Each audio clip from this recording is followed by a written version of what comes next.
In the vast galaxy, there were many powerful civilizations, empires that ruled hundreds of worlds, fleets that could darken the skies, and armies that could crush planets.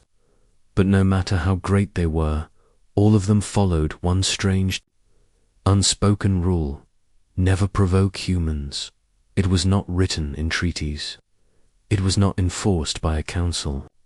Yet every race, from the smallest merchant clans to the largest war empires, avoided human space, and no one, not even the bravest, crossed that line. Most accepted the rule without question. Some whispered that humans were cursed. Others said they had weapons that could erase entire star systems. But there was no proof on these stories, told quietly in dark corners of space stations. Stories that always ended the same way. If you enter human space uninvited, you never return. But Commander Rolvek was not like others. He was young, ambitious, and proud. Rolvek had fought pirates, survived asteroid ambushes, and stared down fleets twice. His size, fear, was not in his nature. So when he heard the warnings about humans, he laughed. They are only myths, he told his crew. Old stories to scare children. The crew did not share his confidence. One of them, a veteran engineer, with graying scales, spoke softly. "Sir, there are things in the galaxy you don't challenge. Humans are one of them." Rolvek smiled, but his eyes were cold. Then it is time someone proved the galaxy wrong. His ship, the Iron Fang, was a sleek war cruiser faster than most, armed with plasma cannons and missile batteries. It was built for hunting, and today it would hunt the most forbidden prey, humans. Rolvek set a course toward the border of human space. The stars stretched into lines as the ship entered faster than light travel, carrying them toward the edge of the unknown. For the first 2 days, nothing unusual happened. Space was silent, empty. Rolvek even began to mock the old stories. See no fleets, no ghost ships, just empty space. But on the 3rd day, the sensors began to pick up strange readings. "Captain," the navigator said, "I'm getting shadows, moving objects, but they don't match any ship profiles." Rolvek leaned over the console. The readings were faint, like echoes something was out there, but it was impossible to lock onto. "Probably debris," he said. "Ignore it." But the shadows followed. By the 4th day, the crew's nerves were fraying. Every so often, a shape would appear on the scanners for just a second close. Too close, then vanished at once. The communications officer swore he heard a voice over the static. It was only a whisper, but the words were clear. Turned back. That night, in the dim red light of the command deck, Rolvek sat in his chair, watching the stars outside.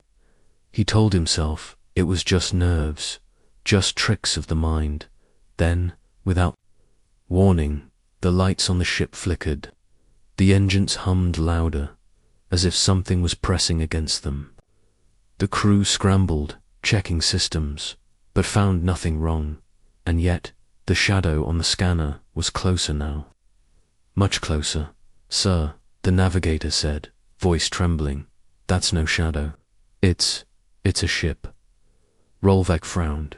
"Identify it." The computer worked for a moment, then returned with a simple answer. Human vessel, unknown class. Rolvek stared at the data. The ship was smaller than his cruiser, slower by design, and armed with only a fraction of the Iron Fangs.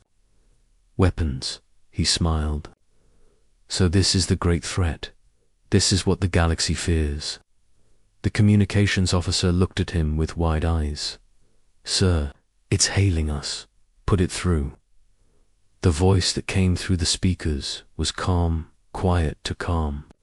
This is your only warning. Turn back now, Rolvek laughed. Human vessel, you are trespassing in my hunting grounds. I do not take orders from prey. There was a pause.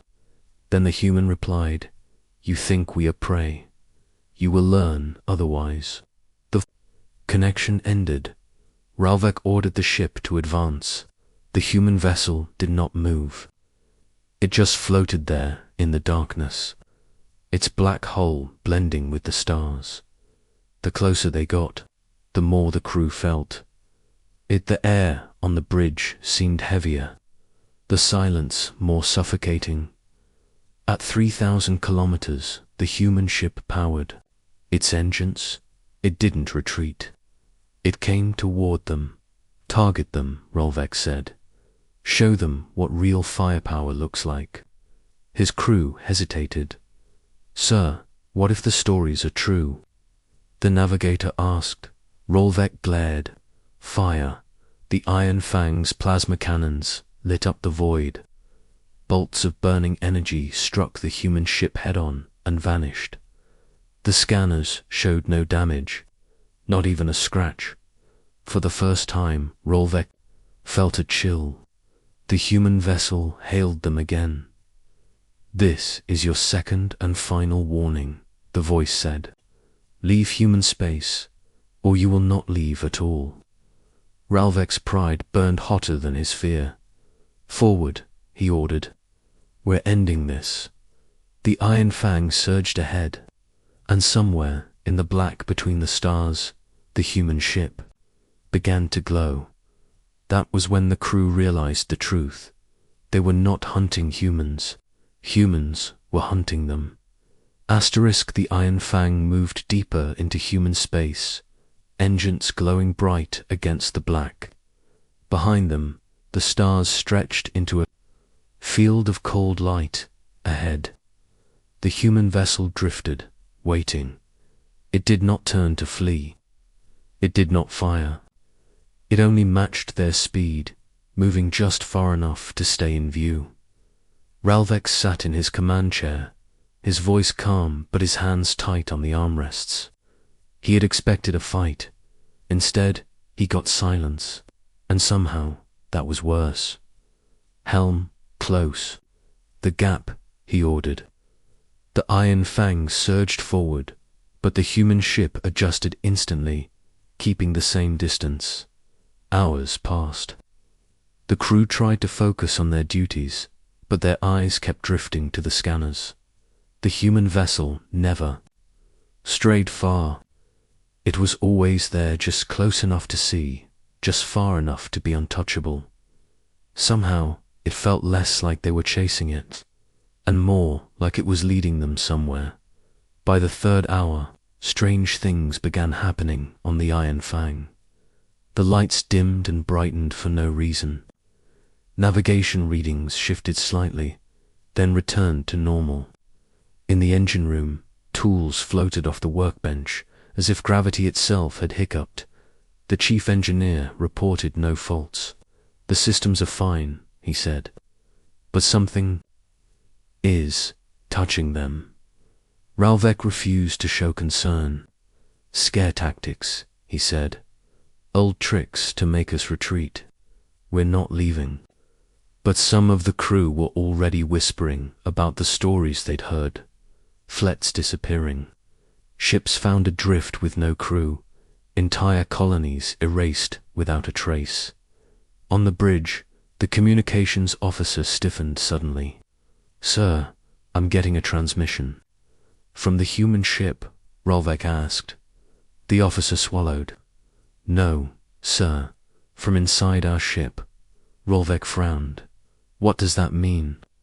It means, the officer said, we're receiving a signal that isn't coming from outside. Coming from the ship's own com array. Rolvek ordered it played. The voice that filled the bridge was human calm, quiet and unhurried. You've come far enough.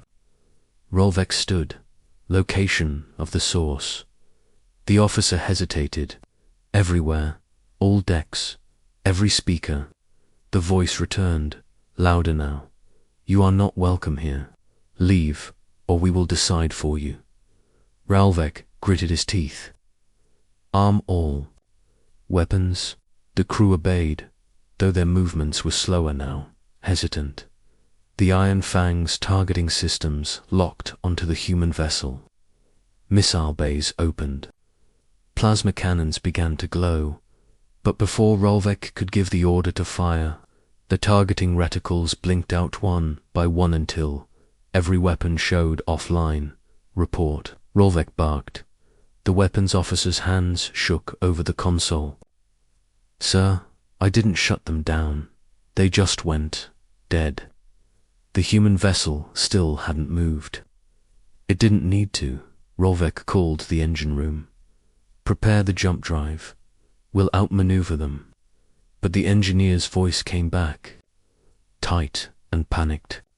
Jump drive's not responding. Sir, it's locked. Like someone else is controlling it. Someone else? Yes, sir. And it's not us. The human vessel moved, nudged a little. It rotated slowly, revealing its front hull. Strange. Lines glowed along the metal, forming symbols no one aboard the Iron Fang could read. And then, in a single blink, the human ship was gone. Gasps filled the bridge. Ralvek barked, "Find them." The navigator's eyes scanned the readouts. They're not on sensors. They're not anywhere. Before Ralvek could respond, the lights on the bridge flickered again once, twice, and then, without warning, the human vessel was back. This time, it was much closer. The crew could see details, Nauskers along its hull. Faint scorch marks, but also patches that looked newer than the rest of the ship, as if it had been rebuilt many times. It was silent, no weapons visible, and yet every alien aboard the Iron Fang felt as if its guns were already aimed at them. Asterisk, the cum channel opened without their command. The human voice spoke again. You have crossed the line. This is your last chance. Ralvek forced a smirk. And if I refuse?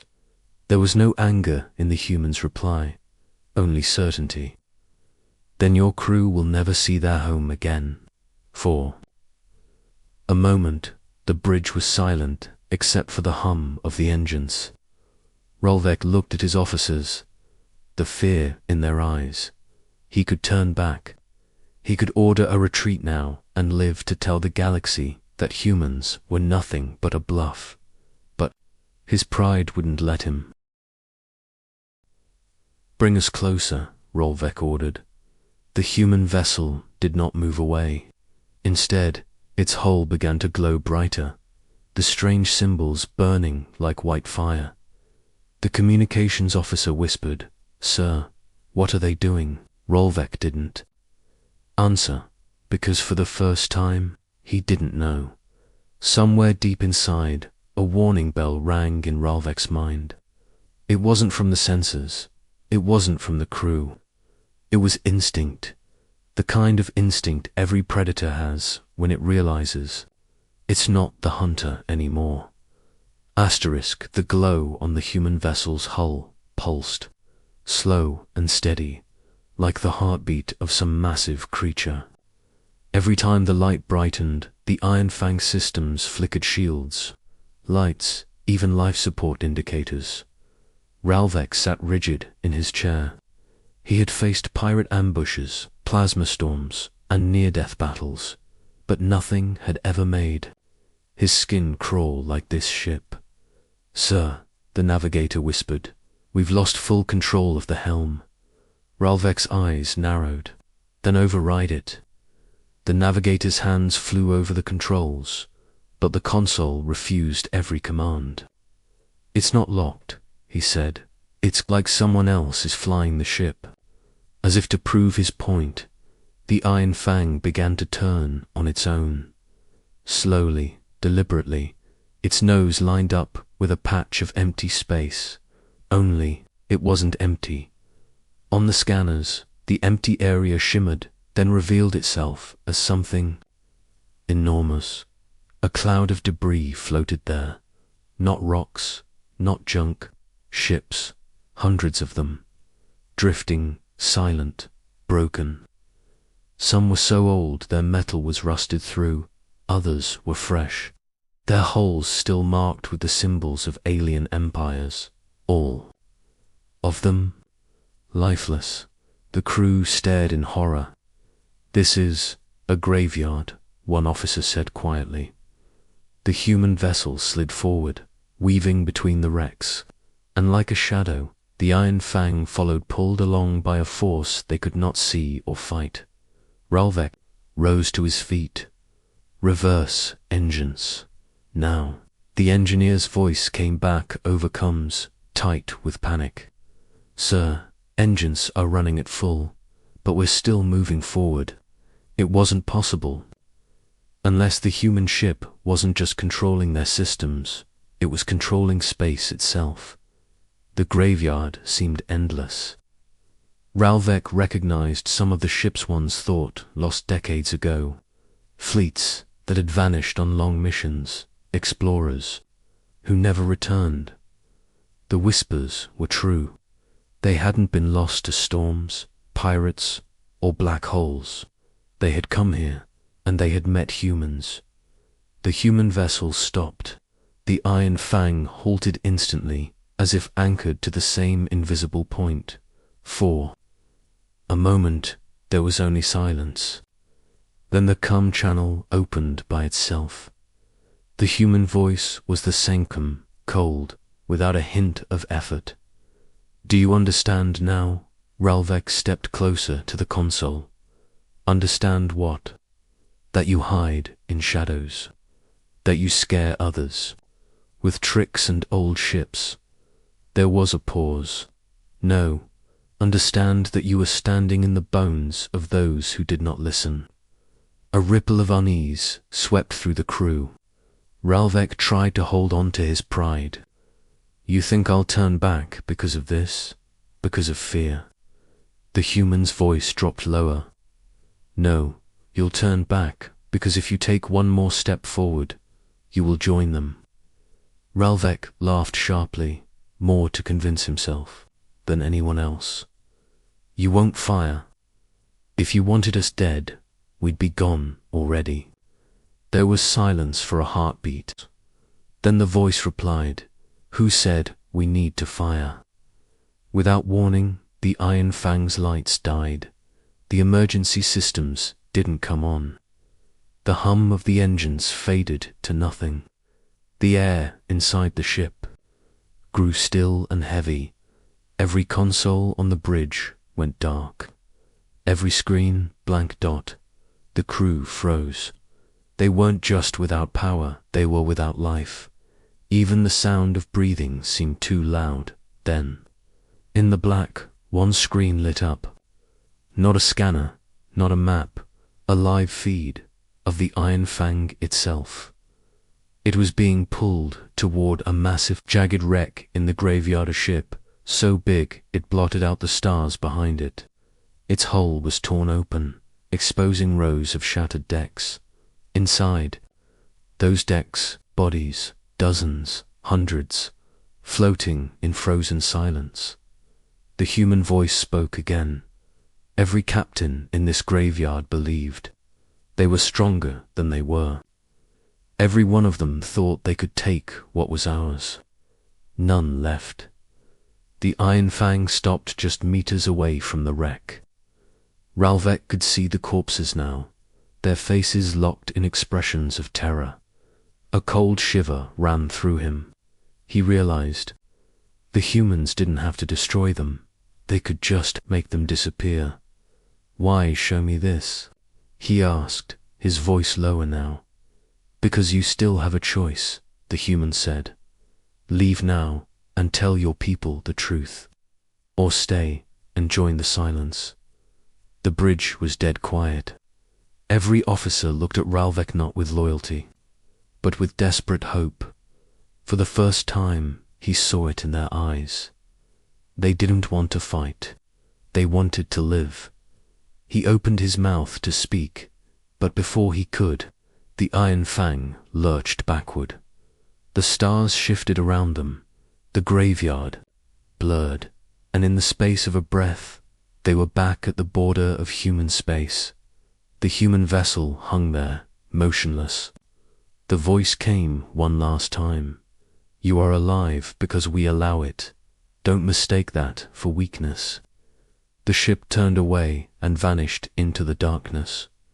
Ralvek stared at the empty void for a long time before speaking. Set course for home. His crew obeyed without question. No one said a word for the rest of the journey, but every one of them knew. The stories were real. Asterisk, the Iron Fang crossed back into alien territory without incident. No human ships followed. No weapons tracked them. It was as if the humans had decided they were no longer worth the effort. But the crew did not feel safe. They did not relax, even when the familiar starfields of their own space appeared on the scanners. The silence on the bridge was heavy. Commander Rolvek had not spoken since giving the order to return home. He sat in his command chair, staring at the stars ahead. His jaw was tight, his eyes distant, replaying the human voice in his mind. You are alive because we allow it. When the Iron Fang finally docked at the capital station, the crew filed out quickly, as if desperate to feel the solid ground beneath their feet again. They avoided each other's eyes. They avoided Ralvek's most of all. The station's debriefing officers were waiting. They expected reports of a successful mission, maybe a new patrol route deep into human territory. Instead, they were met with silence. Inside the debrief chamber, Ralvek stood before a panel of high-ranking officials. They were older, confident, and clearly skeptical that the humans posed any real danger. Commander, the lead official began, you entered human space and returned without damage. Where are the spoils of your mission? What resistance did you face? Rolvek's voice was flat. We faced resistance. We survived. That is all that matters. The official frowned. Details, Commander. You are under oath. Ralvek looked at him for a long moment, then said the words no one in the room expected. We are never to enter human space again. Murmurs filled the chamber. One official laughed sharply because of myths. You saw nothing that could match our fleets, I assume. Ralvek's eyes narrowed. I saw enough to know our fleets would not return. I saw what happens to those who refuse to listen. Hundreds of ships whole, armadas dead and silent, and one human vessel that controlled every move we made without firing a shot. The laughter stopped. Ralvek stepped closer to the panel. Do you think our power makes us untouchable? The humans don't care about power. They don't measure war in numbers, they measure it in survival. And against them, we would not survive. The panel fell silent. The lead official's voice was lower now. What exactly did they say to you? Rolvek's answer was simple. That if we cross into their space again, we will not leave. After the debrief, the officials argued for hours behind closed doors. Some insisted Rolvek was exaggerating. Others believed every word. But in the end, the decision was made. An official decree would be issued to all military fleets. Human space was off-limits. Word spread quickly. At first, the public laughed. How could one species, barely known in galactic politics, be dangerous enough to scare the Empire's war fleets? But the laughter faded when more details leaked from Ralvek's crew about the graveyard of ships. The sudden loss of control, the voice that spoke in every room of their vessel. Soon, fear replaced doubt. In the training halls, young officers whispered about humans between drills. In the marketplaces, traders warned each other never to stray too far toward the Soul Sector. Even pirates began changing their routes. The phrase spread from ship to ship, station to station. Even the bravest racers avoid humanity. Ralvek himself became a quiet figure after the mission. He refused interviews. He declined honors. He avoided gatherings where the mission might be discussed. But he did send a single personal report to the Empire's ruling council. It was only one sentence long. We cannot win against what we do not understand. Meanwhile, on a distant world far from the Empire's capital, an old veteran heard the news. He had fought in the last known conflict with humans decades earlier. He smiled bitterly. So, he muttered, they've learned the rule at last. When asked by a younger soldier what that rule was, the veteran replied, if you ever see a human warship, pray it's just passing by. In human space, the HSS Sentinel, the very ship that had trapped the Iron Fang, returned to its patrol. Its captain stood on the bridge, watching the stars slide past. The crew spoke little about the encounter. They didn't need to. The captain's orders were simple. Let the story spread. Let them warn each other. Fear is more powerful than any fleet. And so, without firing a single lethal shot, the humans had done what no other power in the galaxy could do. They had taught an empire a lesson it would never forget. The warning spread faster than light. It began in military channels, encrypted briefings, fleet advisories, quiet updates to patrol routes. Human space is off limits. No incursions, no exceptions. From there, it slipped into merchant networks. Trade captains passed it on in hushed tones while docking at distant stations. Pirates overheard it and began avoiding certain star lanes. Smugglers changed their maps, marking the human border with bright red lines. Within a month, the entire galaxy knew, and the phrase carried more weight than any official law. Even the bravest racers avoid humanity. For some, it was just another superstition, like the cursed nebulae or ghost ships of legend. For others, it was a truth etched in fear. Every retelling made the humans more terrifying. In one version, their ships could vanish into another dimension and strike from anywhere. In another, they commanded weapons that could rip planets apart without leaving a trace. Some swore they had seen human warships dissolve entire fleets in a single flash of light. The details changed. The fear did not. The Zorath Empire, once proud and unchallenged, quietly adjusted its borders. Officially, they claimed it was a strategic realignment, but everyone knew the truth. They had pulled their fleets back from human space. On the capital world, Commander Ralvek kept to himself. He declined every award and refused every interview. When young officers asked him about the mission, he would only say, "You don't want to know. Just remember the rule." One night, in a dim bar on a station far from the capital, a group of alien pilots gathered around a table. They spoke in low voices, their eyes flicking toward the shadows, as if afraid of being overheard. A young pilot leaned forward. "But why are they so feared? They're just humans, one small species. We have fleets, armies, empires. They don't."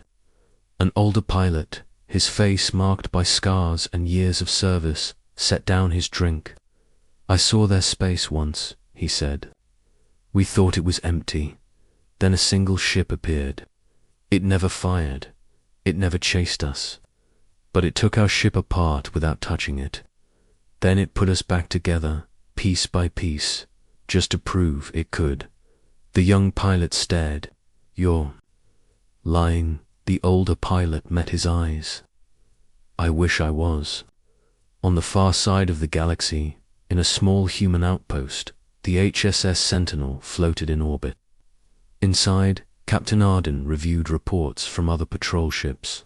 It was all the same. Alien fleets turning away at the border, merchant ships diverting, routes, scouts vanishing from the region entirely. He turned to his first officer. "They're learning."